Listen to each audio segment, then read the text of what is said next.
All right, so let's talk a little bit about inequalities. We're going to start to see these quite a bit more moving into chapters 6 and beyond. And so it's worthwhile to make sure that we are all on the same page in terms of how to translate from English into math as it relates to inequalities, and also just how to compare numbers to one another. So, um, the best place to start, if we want to understand this, is to think about the number line a little bit. So we can imagine all of the real numbers on a line stretching infinitely in both directions. The farther to the left a number is on the number line, the smaller it is. And similarly, the farther to the right a number is, the larger it is. And we usually imagine 0 to be in the middle of the number line. Um, so, for example, uh, let's draw a number line and indicate where these numbers would fall on that number line. So I would just do my best to draw a straight line, and you can probably do a much better job than what I just did. Um, 0 would be maybe somewhere in the middle is where we usually kind of imagine it. And let's see, we need to go out all the way out to 3 on the right side. So I'll go a little bit further than that. 1, 2, 3, 4, 5 maybe. And then I need to go out to -2 on the other side. So 1, 2, 3. Let me just go out to 5 as well in the negative direction. Okay, so if I want to place -2 on the number line, well, it would be right here. Okay, this is -1, -2. If I'm going to place 3 on the number line, it would be 1, 2, 3, right there. If you have decimal numbers, that's maybe a little bit trickier. 1.5 would be 1, and then 0.5 would get us halfway between 1 and 2. So 1.5 would be right about there, right? But the point is, we can say that 1.5 is less than 3 because 1.5 is to the left of 3 on the number line. Negative 0.25. Well, that would have to be between 0 and -1. So negative 0.25, that's like 25% of the way from 0 to -1. So maybe right about there, right? We can do the same thing with fractions, right? We can place those on the number line as well. -7/4. The easiest way to place these, I think, is to write them as mixed numbers. So 4 goes into 7 once with 3 left over. So -7/4 would be -1 3/4, right? Because 4 goes into 7 once with 3 left over. So -1 3/4. So that would be almost all the way to -2. So there's -7/4. And 5 halves. 2 goes into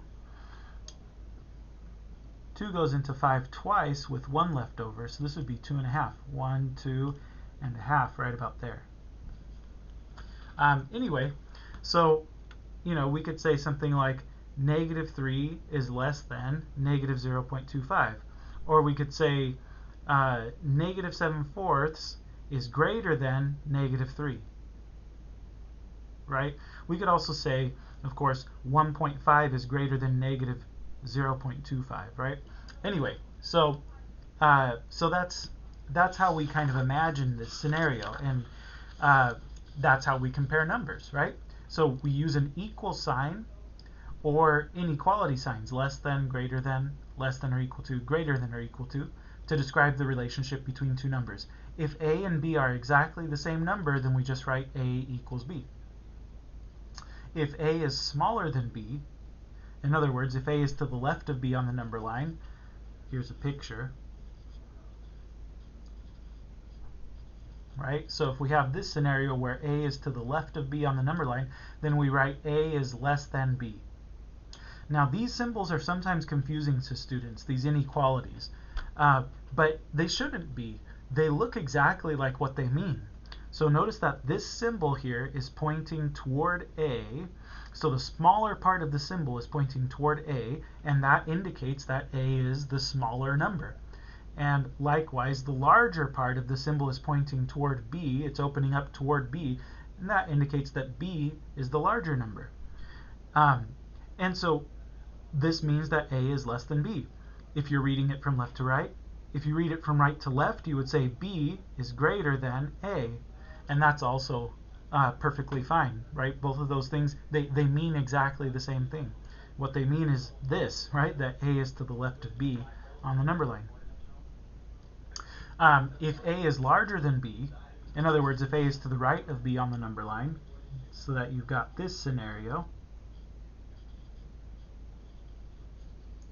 then we write A is greater than B, or similarly we could say B is less than A.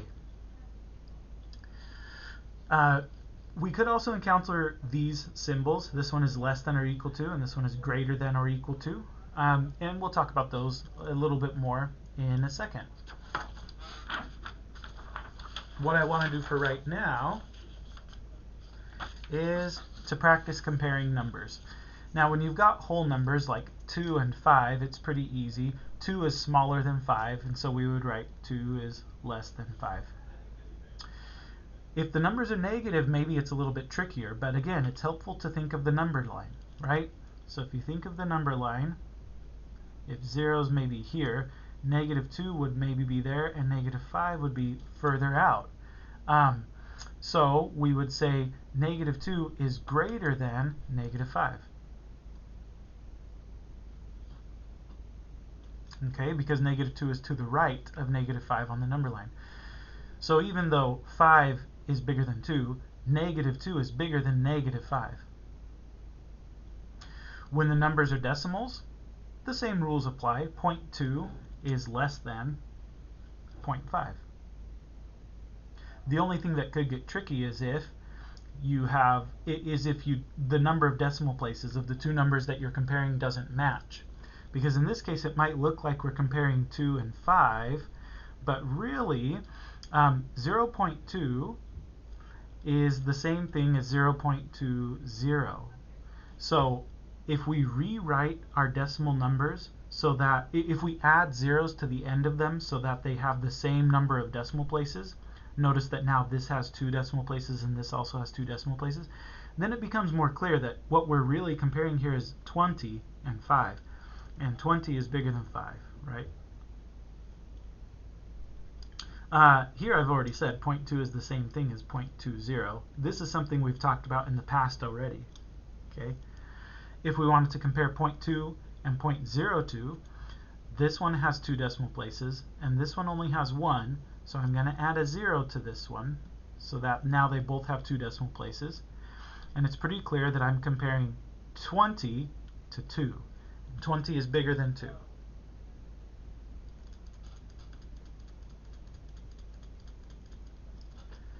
Okay, so 20 is bigger than 2.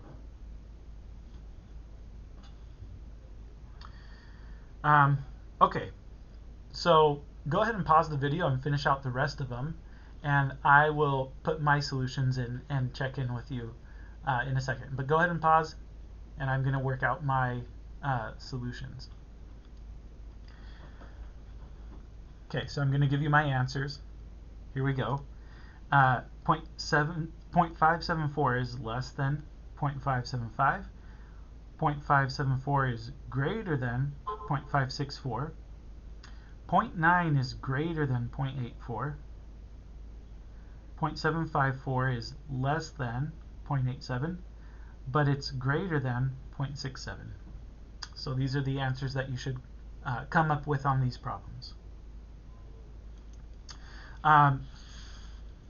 The next topic that we need to discuss is this translating thing, translating English phrases into math. Now I'm not going to read these to you, and I should also mention that this chart is not necessarily exhaustive. There could be other phrases that mean these same things, but I think that this chart is a good thing for you to look at if you have trouble going from English to math, or vice versa. I think this chart is a good one to sort of start to wrap your brain around how this works, okay? I'm just going to give you some examples because, and the reason that I care about this is because these kinds of phrases are going to come up a lot in probability when we're studying probability distributions. We'll have questions like, what is the probability that a giraffe is more than 9 feet tall, right? Well, if x is the height of the giraffe, then we would write that question in math symbols as the probability that x is greater than 9. The probability that the height of the giraffe, x, is more than 9 feet tall, right? So this is the probability the giraffe is more than 9 feet tall.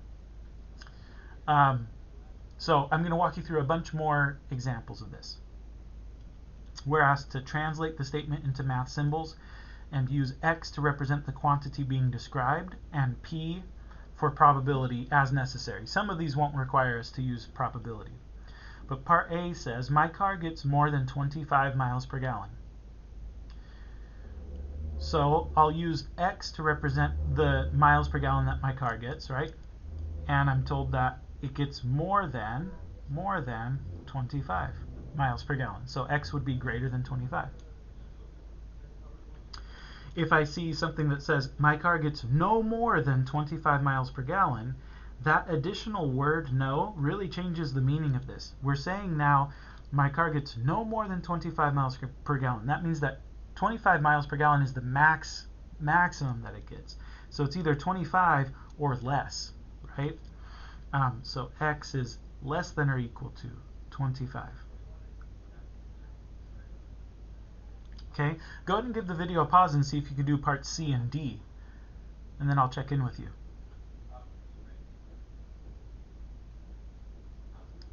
Okay, so I'm going to give you my solutions to C and D. It says that goat weighs at least 15 pounds. So at least 15 means that it weighs 15 pounds or more. So x would be greater than or equal to 15. For part D, that goat weighs less than 15 pounds. We would say x is less than 15. That one's a little bit more straightforward. Okay. But let's throw some probabilities into the mix now. Part E says, what is the probability that at most 10 people will run for governor? Now remember, we're not trying to solve this problem. We're not trying to actually find the probability. We just want to translate this into math speak.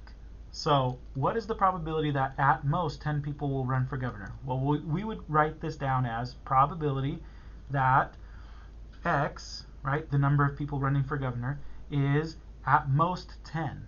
That would mean 10 or less, right? X is less than or equal to 10.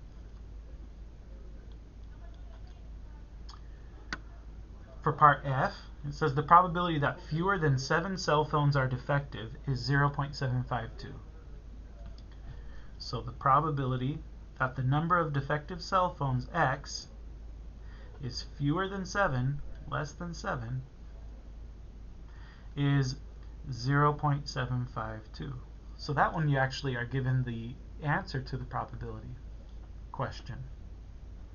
Okay, go ahead and give it a pause, see if you can do G and H, and then I'll check in. Okay, so I'm going to give you my answers to G and H now. G says, find the probability that the proportion of people who think Batman is real exceeds 0.07.